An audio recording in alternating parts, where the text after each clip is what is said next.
everyone, it's Cave Cat again, here once again with another exciting episode of Cave Cat's movie and TV reviews. For today's episode, they're creepy and they're kooky, mysterious and spooky. They're all together ooky. That's right, it's the Addams Family. More specifically, the 1992 animated version that was produced by Hanna-Barbera. However, this was not the first Hanna-Barbera animated series to be based off of the Addams Family franchise. In fact, you may recall back in my Scooby-Doo review, I talked about how the Addams Family made a guest appearance in an episode of the new Scooby-Doo movies, where almost all of the original cast members reprised their roles from the original 1964 live-action series. That particular episode actually served as a backdoor pilot to an animated spin-off of the Addams Family, where unlike the live-action series, the Addamses traveled all across the country in their creepy-themed camper, scaring a lot of people they came across in their travels. Then, nearly 2 decades after that, a live-action film based off of the original live-action series was released by Paramount Pictures and directed by Barry Sonnenfeld, you know, the guy who would later direct the Men in Black films. The film did so well at the box office that a year later in 1992, Hanna-Barbera would produce an animated series based on the film, where it aired as a part of the Saturday morning lineup on ABC, alongside other shows that aired at the time like Goof Troop and Wild West Cowboys of Moo Mesa. But anyway, it's time to get on with the show itself. The 1992 cartoon basically follows the same premise as that of the original Charles Addams cartoons, as well as the original 1964 live-action series, following the adventures of the Addams Family as they go through their day-to-day lives, albeit in their own macabre and creepy ways. Aside from the familiar characters of Gomez, Morticia, Fester, Grandmama, called Granny in this series, Lurch, Wednesday, Pugsley, Thing, and Cousin It, this version of the Addams Family introduces some next-door neighbors in the form of the Normanmeyer family, consisting of Norman Normanmeyer, his wife Normina Normanmeyer, and their son N.J. Normanmeyer. The Normanmeyers, with the exception of N.J., actually hate the Addamses, believing them to be a menace to society because of their strange and scary habits, but N.J. actually likes the Addamses in stark contrast to his parents' views of them. I gotta say, I never thought that Hanna-Barbera would actually make a second Addams Family series, let alone one that was actually a spin-off of a film version of the original series. I mean, the Addams Family franchise was already popular enough, what with the original comics, the 1964 series, and especially their guest appearance in the new Scooby-Doo movies. But never before did a lot of people expect a film adaptation of the Addams Family to be made. However, it still worked despite the fact that it wasn't quite as well known at the time as that of its competitor, The Munsters, which is basically a similar series, but slightly different. In fact, the film was so successful that it ended up spawning the 1992 animated series and even a 1993 sequel, Addams Family Values. But moving on with the 1992 series, as mentioned before, the series basically has the same formula as that of the original comics, the original live-action series, and even the original 1973 Hanna-Barbera series. However, as was standard for Saturday morning cartoons at the time, a lot of things from the live-action series had to be either toned down or omitted to make the 1992 animated series more appealing to children. For example, in the live-action series, Gomez was often seen with a cigar, but obviously the producers had to remove that aspect so that kids wouldn't get the idea that they would smoke cigars. And also, while Fester still had a love of explosions like he did in the live-action series and especially in the films, at least the explosions are not as bad here as they were in the series and the films. But even in spite of this, kids that never saw the original live-action series, myself included, didn't even know about these things, so they didn't miss a thing.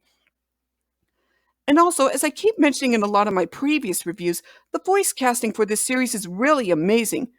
One noticeable thing about this series is that John Astin, who played Gomez in the original live-action series, as well as in his new Scooby-Doo movies appearance, actually reprised the role for the 1992 animated series. A lot of the other actors from the original series were either grown up, in the case of the kids who played Wednesday and Pugsley, or were dead or retired at the time that the series was produced. So some replacement actors had to be brought in to voice the other characters, such as the late Rip Taylor as Fester, Jim Cummings as Lurch, the late Carol Channing as Granny, and several others. The actors that were brought in to voice the Normanmeyer family also did a great job with the characters that they were given. Rob Paulsen actually managed to pull off a pretty good Paul Lynde impersonation when voicing Norman Normanmeyer. Edie McClurg was also fantastic as Normina Normanmeyer, preceding her role as Violet Bleekman from the 2000 Clifford the Big Red Dog series, and especially the late Dick Beals as N.J. Normanmeyer, giving him that authentic kid energy, since Dick Beals has always voiced these types of kid characters, even in spite of being an adult due to having a gland disorder. While the 1992 animated series does capture the spirit, pardon me for the pun, of the original live action series, it still kind of pales in comparison to that of the live action series, or even the film that spun off the series. Don't get me wrong, I actually remember enjoying the animated Addams Family series, since it was another show that my brother and I watched on Saturday mornings back then. But after reading about the show some more, it made me realize how much the writers and producers had to go through in order to cut things out or cut them down in order to make them more appropriate for children. I mean, yeah, when you're adapting a live action film into an animated series, sometimes some things from the source material may not be suitable for young children, so it either has to be removed or toned down. That can actually be a double edged sword, in all honesty, because on one hand, you want kids to be entertained without being exposed to anything that adults find inappropriate. Though on the other hand, sometimes the writers might sneak in some jokes that might end up going over children's heads. Even the 1992 Addams Family animated series never shied away from sneaking in some subtle jokes that a lot of kids are not going to get. Though other shows like the Garbage Pail Kids cartoon, Mighty Mouse the Animated Series, and the Ren and Stimpy Show have also thrown in a lot of adult jokes as well. Occasionally, a kids show will sneak in some adult jokes and the show will still be a hit with both children and adults alike. But with all that aside, I think the 1992 Addams Family series is still a pretty entertaining series, which means that I will give the series 8 stars.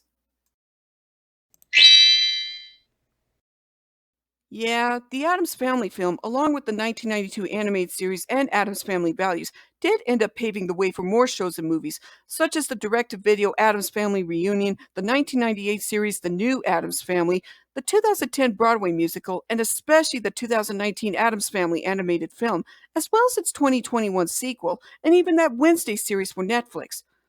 All of those are not as good as the original 1964 series, the 1991 and 1993 films, or even the Hanna-Barbera series, both the 1973 version and the 1992 version. Sometimes the classics are always best. Like I mentioned before in my VeggieTales review, that while VeggieTales in the House was okay, it was not a very good representation of the VeggieTales series. But in the case of the Addams Family, quite a lot of the later stuff just ended up being either really mediocre or just outright terrible. I admit that I've not seen a lot of the later Addams Family stuff, but I can agree with a lot of people that a lot of the newer stuff is not as good as the classic stuff, or even the original comics, which I admit that I've never read. Don't judge me, I can't look at everything related to a franchise. But anyway, that's it for this episode of Cave Cat's movie and TV reviews.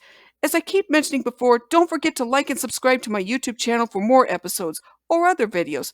So until next time, later!